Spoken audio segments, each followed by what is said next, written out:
F, which might sound like a new Marvel movie, but no, no, no, no, no. It's a much bigger deal than that. It is an advanced female crash test dummy. And you might be thinking, Max, that's not that big of a deal, but pretty soon, the U.S. will be required for the first time, car companies in the U.S. will be required for the first time to test vehicle safety using dummies that represent women. Joining me to talk about this historic move is Susan Molinari, the co-chair of Women Drive 2, an organization dedicated to transforming vehicle safety. Susan, this is not something that I was very aware of prior to doing research for this interview, but I gotta say, it was startling to me to look at the numbers and see this giant gap between men's safety and women's safety when it comes to car crashes.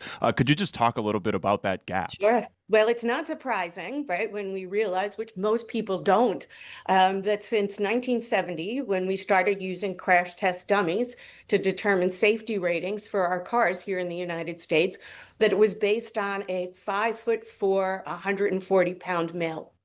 When women started to complain and their numbers, I'll get back to that, they said, all right, well, they just shrunk the male crash test dummy and put it in the passenger seat. So to this day, we don't know the safety of cars with regard to a woman behind the wheel because we don't have a biofidelic,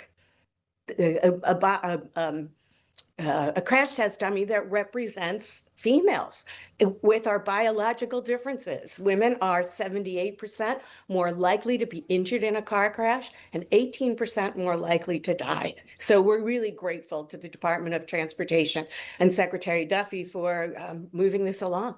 Susan, this seems like something that is so like this. It's antiquated, archaic. This idea that we don't have crash test dummies that are representative of females. I mean, I'd imagine that because it's just happening now, that this is something that's taken some fight across the years. Like, how long has this been in the process for? Well, DOT has been testing crash test dummies for about a decade now, and every time we contact them to say, let's start to implement this like China, Japan, and Europe, are already doing this.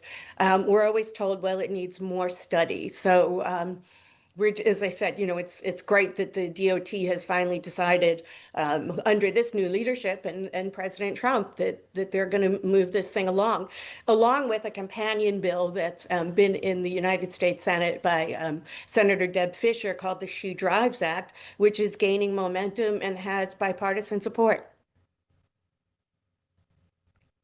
Grace, I believe you had a question? Yes, I do. So I was reading a little bit about this new crash test dummy. What are some of the changes made that are different than the old female one? Because like you said, I read that it was just a shrunken version and they added a pair of breasts to it, basically. Correct. What is the difference now with this newly implemented one? Well, so what the Thor 5 is going to be is, and it's already made, so we can move this as quickly as possible with regard to government regulations and commenting periods, et cetera. What it does is for the first time in the United States, we will have a crash test dummy that has sensors where most women have their injuries. We know where those are. Those are not reflected. For example, let's just take an example. Women are overwhelmingly the victims of neck injuries and whiplashes because our necks are just, we don't have the muscle, right? I mean, our bodies biofidelically are different. Overwhelmingly, majority of women sit closer to the steering wheel in order to reach the brakes and the gas pedal. So there's just so many differences in the way our bodies are created in terms of muscle mass, height, like you said, having breasts, being pregnant. None of these things have ever been tested in cars before. So when you went to buy a car and it said, well, it's an NCAP, safety rating of 5 stars, that's really only resembling a male sitting behind the steering wheel. I'm curious because even from doing the research and reading, it sounds like even the male crash test dummies were kind of all based on old male figures from like the 1970s, 1980s, and obviously people come in all different shapes and sizes. So like, does that factor? Are there different dummies for different type of body types, or do you kind of have just like all-purpose ones that try to get it Well, all we're in there? starting with this, but what the legislation requires is that, at certain periods of time, that NHTSA, the National Transportation Safety Administration, goes back and looks at the data and makes some changes to adjust, as you correctly stated.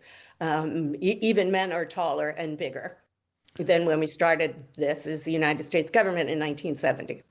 Susan, how big is this going to be for women's safety when it comes to car crashes? Like, are we expecting just like a ripple effect of whole different kinds of research and different design techniques for vehicles? Oh, absolutely. That's Max.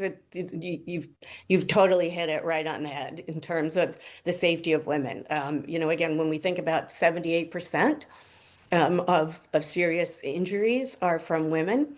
18% deaths. I mean, think about what that means to families, what that means, to safety on the road. With electric vehicles, which are heavier, this can't be implemented too soon. And I was reading that it costs about $1 million for each one of these units. Is that going to create problems for implementing this? Like, what are the next steps of making sure that these dummies are being used in crash tests and that research goes forward and changes are being made? Well, once the Department of Transportation says this needs to be done, it has to be done. And then again, as I said, we're also supporting legislation so that this can't be rolled back in the future. We want this on the books as opposed to through a government fiat, which we're grateful for. But we don't want this rolled back, and we want this with an aggressive timeline as possible. Now, when we talk about the numbers, it's really pennies on the dollar for every car. And I'm just looking at the number that I have here in terms of, what it costs society when we have these, deaths and serious injuries. I don't think you can really put a price on that. We acknowledge that for years that car companies have to make cars safer for men. You can't use a cost estimate as an argument for why we can't make a car safe for women.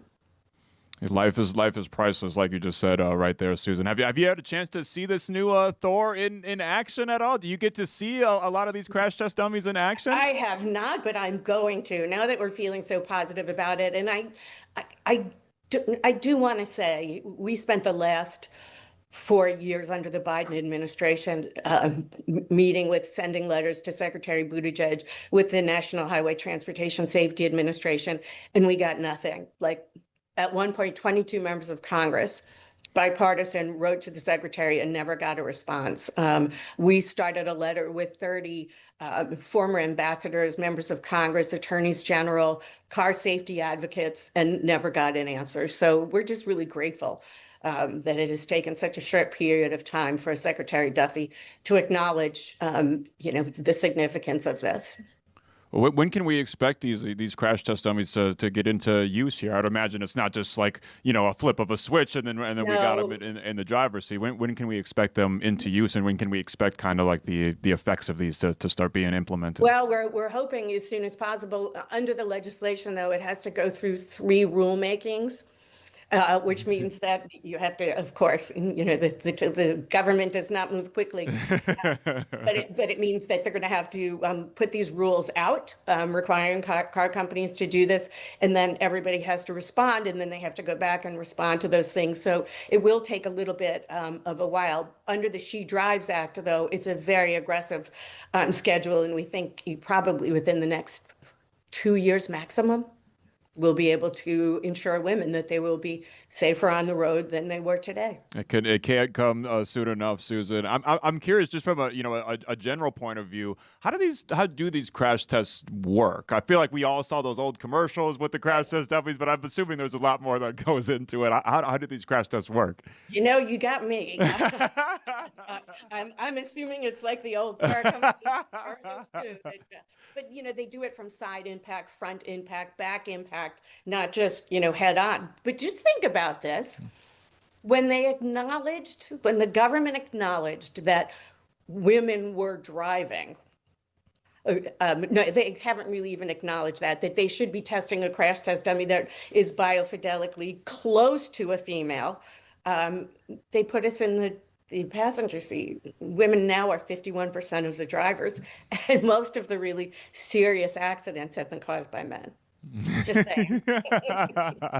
Yeah, get those stereotypes out of here. Throw Just them saying out the there. window. The Yeah, statistics trump the stereotypes there. Susan, correct. what's I mean, I'm assuming the fight never ends for this kind of stuff. What's the next step for women's safety in terms of car crashes and Well, stuff? as I said, what we want to do is, first of all, continue to support Secretary Duffy, because I know this will, that we do anticipate that there will be some friction um, in terms of implementing this and implementing this as quickly as we hope, but also the She Drives Act, which, again, Senator Fisher from Nebraska has been championing, has bipartisan support from, very important members of the Senate. Senator Patty Murray, Democrat, is supporting it. So once we want to get that legislation in too, so that we can move even more aggressively than under regulation, than under what the Department of Transportation can do, and to make sure that it won't be rolled back. So those are the next steps. I'm curious after what you just said right there with the friction part. What kind of has been the reaction to this unveiling so far politically, and I guess within the car industry itself? Well, so far we've not heard anything, and I think that's smart because it's going to be really hard to say that you don't want to make your cars equally as safe for female drivers than for male drivers. So I'm not really anticipating at this point that they're going to make a lot of noise. I mean, that's just, look, we have gone through, don't let me get on my Helen Reddy. Oh, you two guys are too young to remember Helen Reddy, I Am Woman, Hear Me Roar. But, we've gone through too much in this country, in this world where, women weren't part of clinical trials, just so often women are not part of government regulations to make us safe and healthy. And so, again, we're just so grateful that Secretary Duffy is acknowledging that, over 50% of the population needs to be taken into consideration. Which is just crazy that it's taken this long, but at least we're here now, Susan. You're the co-chair of Women Drive Too. Just brag about what you guys do a little bit. Talk about Women Drives Too. Well, so this was an organization that we started to, let people know. I mean, honestly, when you first heard about this, I bet you said, Max and Grace, this cannot be true. Yeah. No, I Right? was like, how is this a thing? You would have thought that's just something had never crosses your mind because you're like, oh, I just figured they would have done that decades ago. I know. So first of all, we've been trying to get the word out there that this is happening. Second of all, working with all these different advocacy groups to raise the issue, to put pressure on, and then meeting with members of the House and the Senate to get their support behind it. So we've sort of just been doing the old public affairs dance in terms of talking to people like you who can get the word out there, and to the people who are watching, again, doing social media, contacting members of the administration, doing whatever we can do to move this along as quickly as possible. Well, we're lucky to have people like you and all the good people at Women Drive Too. Susan Molinari, the co-chair of Women Drive Too. Thanks for joining us today, Thanks so Susan. much for letting me come on and share some of our good feelings today. We really appreciate it. Anytime, Susan. You're welcome back anytime. Hopefully we're talking